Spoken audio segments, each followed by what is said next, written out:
به برنامه اخباری آزادی خوش آمدید. من شالا گلخوجه هستم. در استودیو امروز شما عزیزان نخست توجه نمایید به سرخط موضوع امروز 18 سپتامبر. مهنت از دهقان راحت از توجیر، کشاورزان از جایگیر نشدنشان در بازار دهقان شهر کولوب شکوه دارند. کار رحمان نمیتن، فقط ماشین میام میفروره، ما جایی نداریم، دهقان جا کنن. نشاندادهای برق را کم و پول را در کیسه ضم میکردند و چگونه یک گروه در دوشنبه به دزدی پول نیروی برق مشغول بود.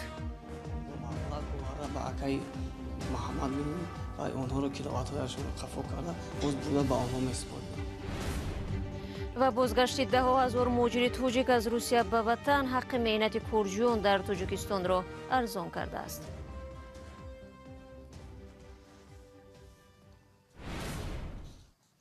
مقامات ازبکستان گفتند از 1 اکتبر مرزهای کشور را پورا باز نموده حرکت ماشین و قطار و هواپیماها را برقرار میکنند. شرط اساسی گشوده شدن مرزها و ورود خارجی به ازبکستان این است که معیارهای بخطری بهداشتی رعایت شوند. بنا به آن مسافرانی که 14 روز اخیر در کشورهای به اصطلاح سبز قرار داشتند به ازبکستان به محدودیت وارد میشوند. نفرانی که توسط راههای زمینی از تاجیکستان، قزاقستان، ترکمنستان و افغانستان به ازبکستان می آیند به کرانتین 14 روزه فرستاده خواهند شد. در ازبکستان از ماه مارت مرزها از جمله با تاجیکستان بسته است.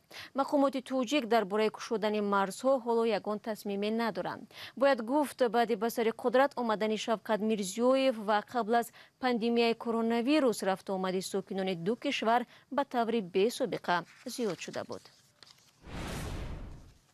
یکی ده از کشاورزان خطلانی از آن گله‌مندند که محصولات پرورده خود را در داخل بازار فروختن نمی‌توانند. آنها میگویند توجیران جایها را بند کردند، دهقان باشد پشت در بازار مانده و مجبور است حاصلش را در مکانی برای سودا نامساعد به فروش گذارد. چون و چرا را در دهقان بازار کولوب محمود جان رحمتزاده پیگیری کرد. این زن دهقان است اما نمیتواند محصولات با زحمت جمع آورده خود را در داخل بازار دهقان شهر کولوب بفروشد. مجبور در بیرون بازار جای گرفته است. به ادعای او تاجران بازار مانع سودایش میشوند و میخواهند محصولاتش را در بیرون با نرخ ارزان بگیرند. میورن درن میبرند جلو سرمون میکنن ای درن خدیره میورن ای دبته. اقبالبی یگانه کشاورزی نیست که از جایگیر نبودنش در بازار دهقان شهر کولوب شکایت دارد. دهقان‌های دیگر نیز میگویند که حاصل را با زحمت زیاد به دست میآورند ولی همان طوری که میخواهند فروخته نمیتوانند. آنها بیشتر مسئولان بازار دهقان را در این کار عیبدار میکنند که در داخل به آنها جای نمیدهند تا محصولات دستی اول را با نرخ مناسب به ساکنان پیشنهاد کنند. 3 ماه میشود در اینجا. ایون، آگوست، اینا سپتامبر، ماه اکتبر ده دهقانی ما بون میشود. پمیدارمون قاق میشود. ما در همین 3 ماه، ما همین 3 ماه میام آدمی کسالی دار میام نمیجا میستم یگان روز سودای خوب نکردم.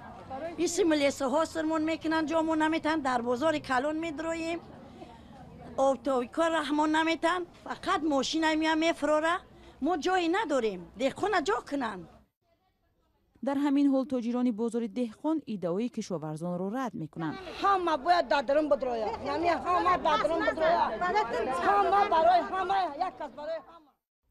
آنها گفتند در حالی که جای برای همه میرسد دهقان‌ها خودسرانه در گرد و اطراف بازار محصولات را به سودا میگذارند. همش در جا میرسه همش میبرن به خلقم میبرویا. با گفته مسئولان بازار در آن 10 فروشگاه و 50 نقطه دیگر سودا فعالیت دارند که هم دهقان و هم فروشنده به کار خود مشغول است. ای وارد ای بیرون ای بازار مولش میاره چیزی محصولات کدایی خودش میاره ایجادا در سوداگری ما میسپرم چیزش در بالای او 10-20 درم مونده سودا میکنه. 10-20 درم مونده امی سوداگری که میشینه برای 20 درم امورا مونده سودا میکنه. بازار دهقان شهر کولوب مخصوص برای کشاورزان درست شده است تا آنها محصولات دست اول را با قیمت ارزان به ساکنان فروشند. اما دهقانان میگویند دیگر این بازار جای تاجران شده است. کسانی که به گفته آنها محصولات دهقانها را در بیرون بازار ارزان میگیرند و در داخل بازار به ساکنان قیمت میفروشند. گزارش محمود رحمتزاده رو سروینوزی روح‌الله تقدیم کرد و بینندگان عزیز از شما دعوت میکنم که تا آخر برنامه ما رو تماشا کنید، چون در ادامه گزارش داریم از برق دزدی کارمندان علاقه و ناظران شبکه‌های برقی دوشنبه، شروع بازداشت‌ها و اخراج گروهی مهاجران در روسیه بعد به انجام رسیدن قرار پرزیدنت این کشور و سرد شدن بازار مردکارها در تاجیکستان. قبل از تقدیم این مطالب یک آگهی را تماشا کنید.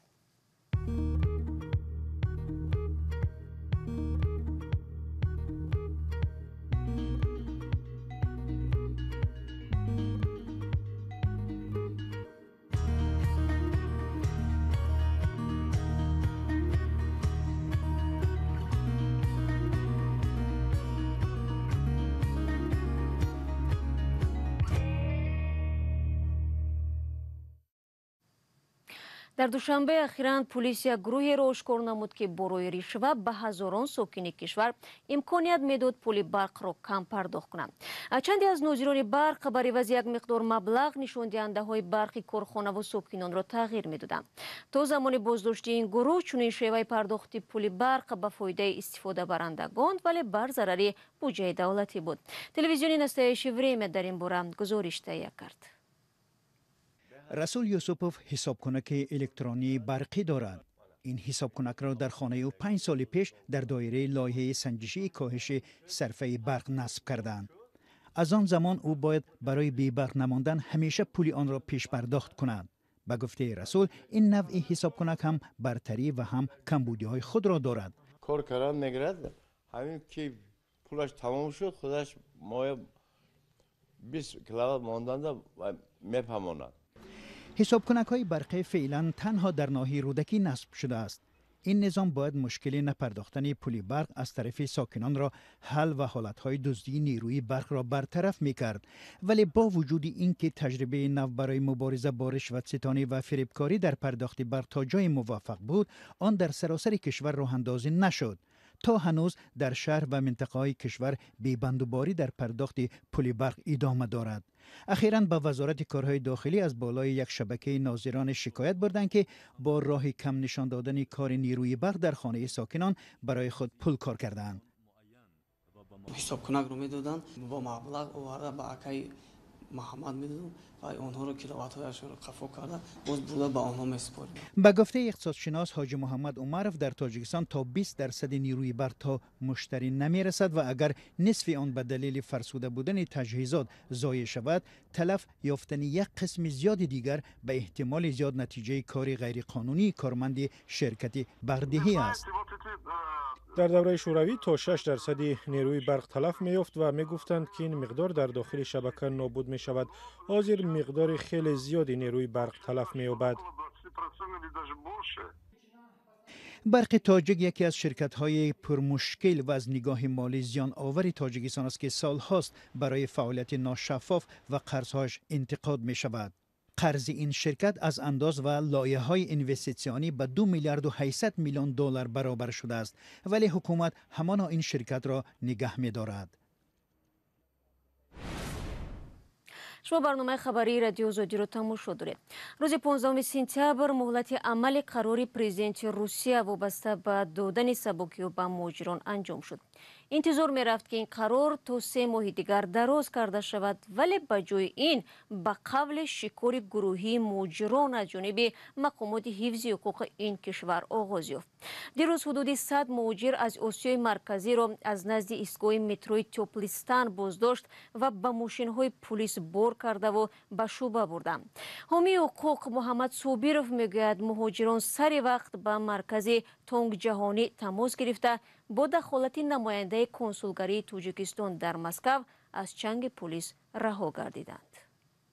دیروز زیاده از 10 نفر شهروندان تاجیکستان برای ما مراجعت کردند که آنها را از مترو توپلیستان دستگیر نموده به شعبه پلیس مترو اکادمیسکی بردند. ما با کنسولگری جمهوری تاجیکستان در شهر مسکو صحبت کردیم و با نایب کنسولگری به شعبه پلیس رفتیم و وقتی که به شعبه پلیس رفتیم در اونجا زیاده از 50 نفر شهروندان تاجیکستان بودند و همچنین شهروندان قرقیزستان، ازبکستان هم بودند و ما از نوبتدار خواهش کردیم با راهبر همون شعبه صحبت کردیم ва дар муддати 1 соат тамоми шаҳрвандони тоҷикистонро ҷавоб доданд ва шаҳрвандони қирғизистон ва ӯзбекистонро ҳам ҷавоб доданд.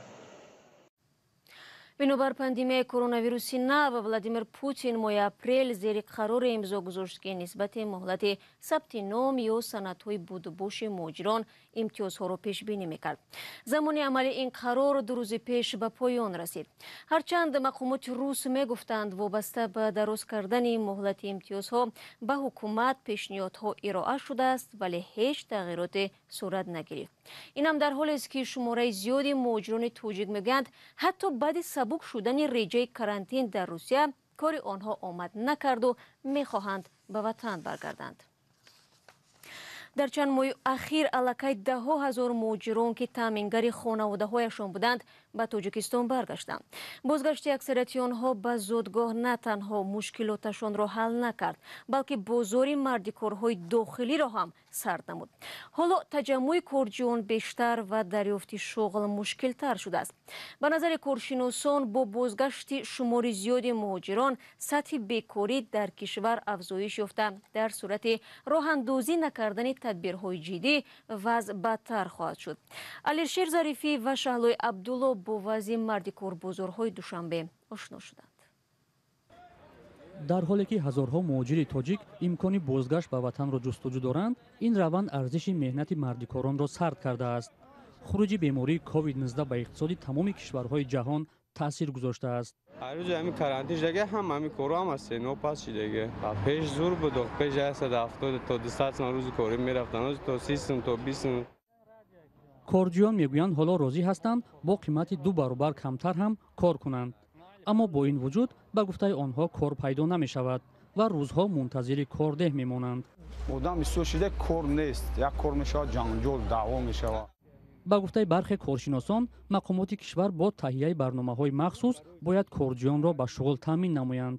то ҳол дар Тоҷикистон қариб ҳар моҳ як маротиба, 3 моҳ як маротиба бисёр ярмаркаи кории ҷойҳои холӣ гузаронида мешавад, лекин аз сабаби он ки маоши он ба мардум қонеъкунанда нест, ин ҳама вакансияе ки дар бозори меҳнат пешниҳод карда мешавад ниҳоят гӯем талаботи кам дорад.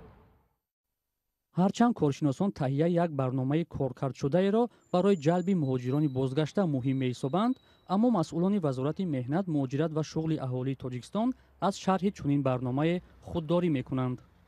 дар вазорати меҳнат, муҳоҷират ва шуғли аҳолии Тоҷикистон касе ҳозир нашуд ки дар бораи ҷалби муҳоҷирони бозгашта ба ҷойҳои кор ба мо маълумот диҳанд. дар ин ниҳод нахуст аз мо номаи расмӣ хостанд, аммо баъд аз он ки номаи расмиро дастрас намуданд, гуфтанд ки онҳо танҳо баъд аз фаъолияти нумоҳаашон дар ин бора суҳбат хоҳанд кард. нигаронии корҷиён аз якбора коҳиш ёфтани нархи корашон дар ҳолест ки ба қавли масъулони сафорати Тоҷикистон дар Русия, шумори муҳоҷирони бозгашта аз ин кишвар ба ватан аз моҳи март то ин дам 30 000-ро ташкил додааст.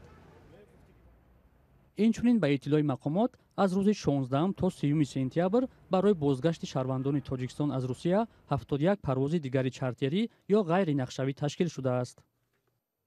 салом, агар хату хабар мехоҳед мо дорем. навиди бомдодӣ, сархати хабарҳо, ахбори Тоҷикистон ва ҷаҳон, гузоришҳо ва таҳлилҳо. чӣ мегузарад ва чаро? донистан, фаҳмидан аст. замима ё апи моро бигиред. ва Тоҷикистону Афғонистон миёни ҳам санади ҳамкориҳои стратегӣ имзо мекунанд.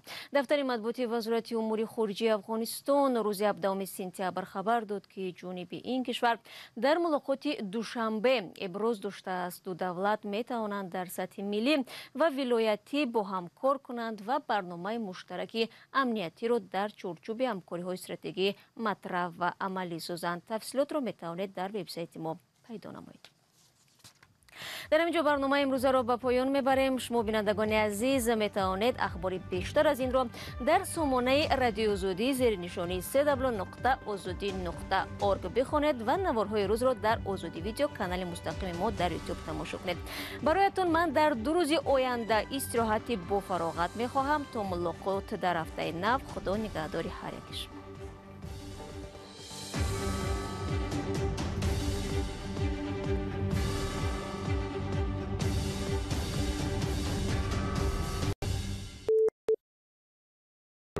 Radio Liberty, Praha.